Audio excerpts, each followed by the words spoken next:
Selamat pagi, selamat siang, selamat sore, dan selamat malam. Kembali lagi di channel pembelajaran bersama dengan Randy Tampu Bola. Di dalam video ini kita akan membahas dengan topik yang berkaitan dengan bangun ruang. Ini adalah video yang pertama yang berkaitan dengan bangun ruang. Di sini kita fokus membahas kubus. Ya, seperti apa kubus ini saya buat ilustrasikan. Ada 3 buah gambar. Gambar yang pertama ini merupakan sebuah bangunan atau bangunan hotel di tengah kota. Dia bentuknya seperti menyerupai kubus. Ya. Kemudian yang kedua adalah ini Ka'bah. Teman-teman kita Muslim pasti tahu ini tujuannya apa. Yang ini berada di kota Mekah, Arab Saudi. Dan selanjutnya ini ada sebuah hotel juga, bangunan yang dimana bentuknya itu menyerupai kubus. Seperti apa itu kubus? Kita akan membahas ke dalam video ini. Mari kita lihat. Pertama, di kubus ini kita akan membahas tentang ciri-cirinya. Yang kedua tentang jaring-jaringnya. Yang ketiga tentang luas permukaan dan volume. Yang keempat adalah tentang diagonal. Untuk mengetahui yang keempat ini, saya buat dulu sebuah gambar. Kita lihat ini. Ya, ini ya gambarnya. Yang perlu kita ketahui dalam kubus ini ada 3 jenis. Itu adalah mana titik sudutnya, sisinya, dan rusuknya. Ya, kita lihat dulu ciri-cirinya. Yang pertama itu adalah apa? Dia memiliki 12 rusuk sama panjang. Yang mana tadi rusuknya? Pertama rusuknya ini A ke B, ini merupakan rusuk. Terus B ke C, kemudian A ke D, D ke E. Ya, lihat ke atas begitu. A ke E, B ke F, C ke G, D ke H, terus E ke F, F ke G, G ke H, dan H ke E. Itu kan 12 itu. Ya. Kemudian memiliki 6 bidang sisi yang kongruen. Yang mana yang kongruen itu saya hapus dulu ya, apa ini yang ini garis ini. Saya buat bantukan dengan tinta yang lain. Ini yang mana itu sisinya, yang 6 sisi yang pertama ini B, C, L, G, F.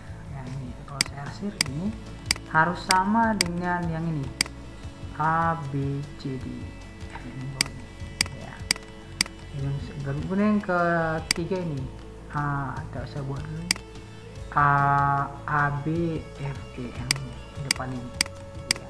Kemudian yang selanjutnya yang ketiga yang keempat ini E, H, D, A yang ini. Oke. Yang kemudian di belakang sana yang kelima itu D, C, L, G, H. Ya. Kemudian yang terakhir di atas ini E, F, G, H. Pas ya. Kemudian memiliki 8 titik sudut. Yang mana itu 8 titik sudut itu?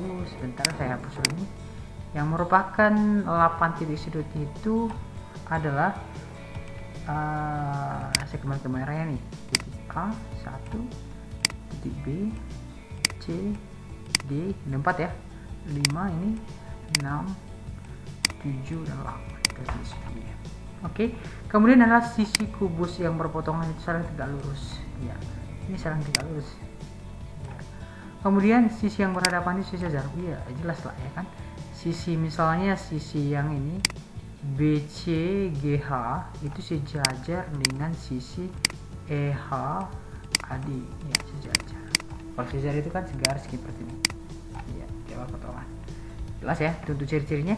Kemudian yang selanjutnya kita masuk ke jaring-jaringnya. Jaring-jaring kubus ini dapat dibuat beberapa model. Salah satunya nih. Ya. Contohnya ini bagian alasnya. Berarti kalau di bagian alasnya di bagian atapnya. Ya. Kemudian bentuk lain ini. Misalnya ini alasnya, ini tutupnya. Ya, seperti juga bisa kayak gini. Ada banyak jenisnya. Kemudian kita lihat masuk ke luas dan volume. Ini yang penting untuk di sini. Jadi luas permukaan untuk kubus itu adalah apa? 6S pangkat 2 atau sering disebut dengan 6S kuadrat. Kenapa S kuadrat? Karena S ini adalah luas persegi. Maka untuk mempelajari ini kita harus paham konsep dari persegi. Iya. Kemudian volumenya itu apa? S kali S kali S. Sebenarnya konsep bangun ruang itu adalah luas alas kali alas ya, alas kali tinggi ya. Ini sebenarnya luas alasnya nih ya, terus ini tingginya ya, maka volume untuk kubus itu akan menjadi S pangkat 3. Cukup jelas ya untuk pemahaman tentang kubus. Kemudian diagonalnya kita lihat dulu, ini masuk ke gambarnya.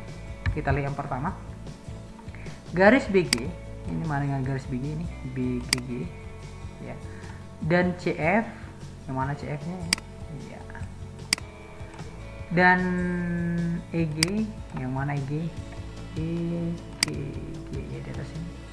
Kemudian AC, A ke C ya, sini ya, adalah merupakan diagonal kubus karena garisnya berada pada bidang atau sisi kubus. Artinya kalau ini diagonal kubus ini atau diagonal sisinya, dia tidak melewati dalamnya. Itu merupakan kenapa disebut diagonal kubus. Jadi untuk mencari panjang diagonal itu lah tinggal buat aja S akar 2. Seandainya misalnya BC nya adalah misalnya sisinya adalah 10, maka diagonal bidangnya itu, diagonal sisinya itu adalah 10 akar 2, gampangnya. Kemudian yang kedua adalah diagonal ruang. Ini diagonal ruangnya yang mana merupakan diagonal BKH ya, atau boleh juga DKF atau AKG boleh, atau juga CKE ya. Jadi dia kenapa dia disebut dengan diagonal ruang? Karena dia terletak di dalam ruang itu, melalui ruangan itu dia di dalam kubusnya. Nah, itu dia. Ada 4 diagonal ruangnya. Kalau tadi diagonal sisinya adalah 12 ya. Jadi untuk mencari panjangnya diagonal ruang itu tinggal membuat aja S akar 3. Misalnya tadi saya buat S10 akar 10 sisinya, maka diagonalnya adalah 10 akar 3. Itulah mungkin untuk video pembelajaran tentang kubus, mulai dari ciri-ciri, jaring-jaring, luasan volume dan diagonalnya. Sampai di sini semua orang dan terima kasih.